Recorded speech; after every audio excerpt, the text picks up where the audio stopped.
Hey guys, it's Daniel the Movie Buff here, and right now I'm going to review the original Star Wars A New Hope, Episode 4, if you want to call it that now. But I'm actually going to do, what I'm going to be doing is, like every couple of days or so, I'm going to review each of the Star Wars films, but this time I'm going to actually review them in the order that it came out. Not chronological, but the order they came out, because I actually can't stand to watch the Star Wars films, chronologically, like in the order of events. I can't stand that. I'm not going to watch two really bad movies just to get to the good stuff, so I'm going to watch them in the order they came out, so I can get the bad ones, at the end. I can't do that. I'm going to watch them the way people would watch them, a couple of years ago. So, join me on an adventure through Star Wars land, starting off with Episode 4, A New Hope. Now, I've been holding off on giving Star Wars 5 out of 5 stars. Any of the Star Wars films 5 out of 5 stars for a while. Find out what I gave it in a second. Because I just feel like it's Star Wars. Everybody knows it's good. I don't want to give it 5 out of stars just because it's Star Wars. Everybody should know how good it is. So I just haven't given it 5 out of 5 stars. I think my original rating was 4.5 or 4 something. Just because everybody knows that it's good. I'm not going to tell you what I gave it. Don't expect me to give it 5 out of 5, I'm telling you. Or did I change my mind? Anyway, Star Wars A New Hope is a brilliant sci-fi film. And I love films that give the atmosphere of films. I love films that have atmosphere. And this has atmosphere. You feel like you're in Tatooine. You feel like you're in all of these other planets. And the directing and the special effects make you feel that. And the acting, all the characters are acting really well. Mark Hamill is just great at being the outsider in a way. He's stuck on Tatooine, but but there's this whole rebellion going on, and how he gets involved. He's great at doing that. And all the actors inhabit their character really well. Harrison Ford is just so cocky and he's great at it. I have a feeling that's who Harrison Ford is in real life.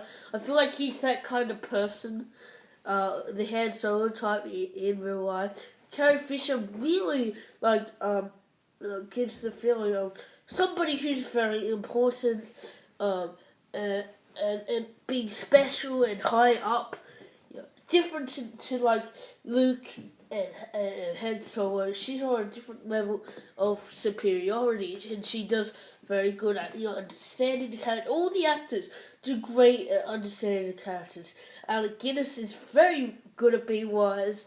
David Prowse, who's in the Darth Vader costume, is he gives great movements, and James Earl Jones' voice perfectly fits those movements. I love James Earl Jones, and but I feel like the actor who plays Darth Vader is David Prowse. James Earl Jones isn't in the suit. He is. It's David Prowse who plays Darth Vader, and Darth Vader is one of the greatest characters of cinema history. The prequels ruined it, but he's one of the greatest villains. He's got so much depth. If you watch the other Star Wars films, you know how much depth he has. Sorry. And George Lucas, this was back when George Lucas actually could make a movie. He knew when to use models. He knew when to use actual practical effects. He used masks. He used stuff to create the aliens, not using computer technology. And when we get to the prequels, I'll talk about that a little bit more. but it made all this feel authentic. The characters, I feel like George Lucas was the first person who actually wrote characters in a very interesting way. Now we have like Quentin Tarantino, who does something very interesting with his characters. Joe and Ethan Coen, who do something interesting with their characters. But I feel like George Lucas was the person who to first do that, and I love seeing the origins of that. In the dialogue is very clever, very smart, and it's got a lot of humor in there, but it does what it needs to do, be good dialogue.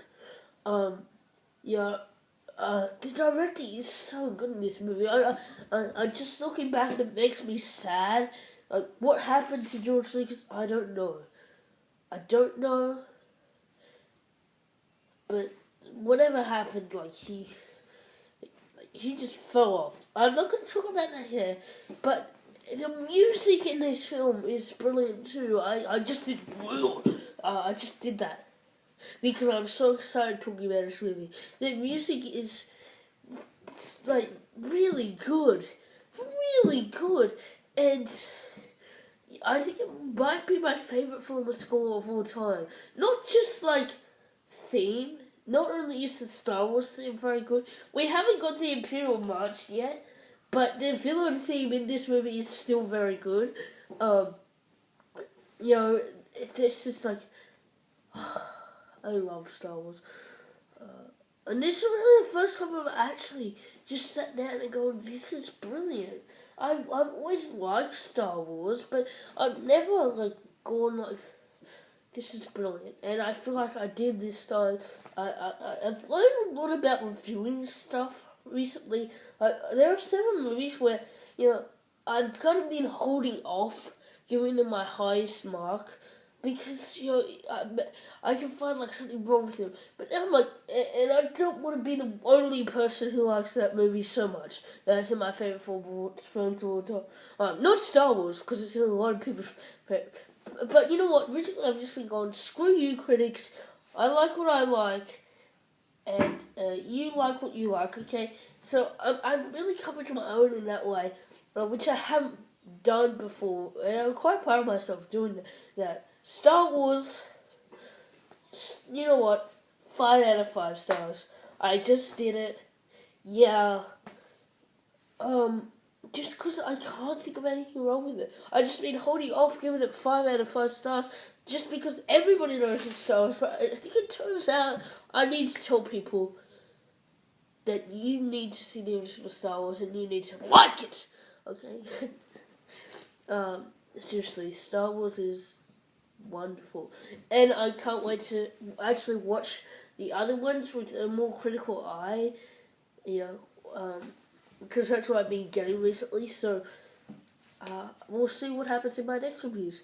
Okay, guys, keep on movie watching. That's going to be my end from now on.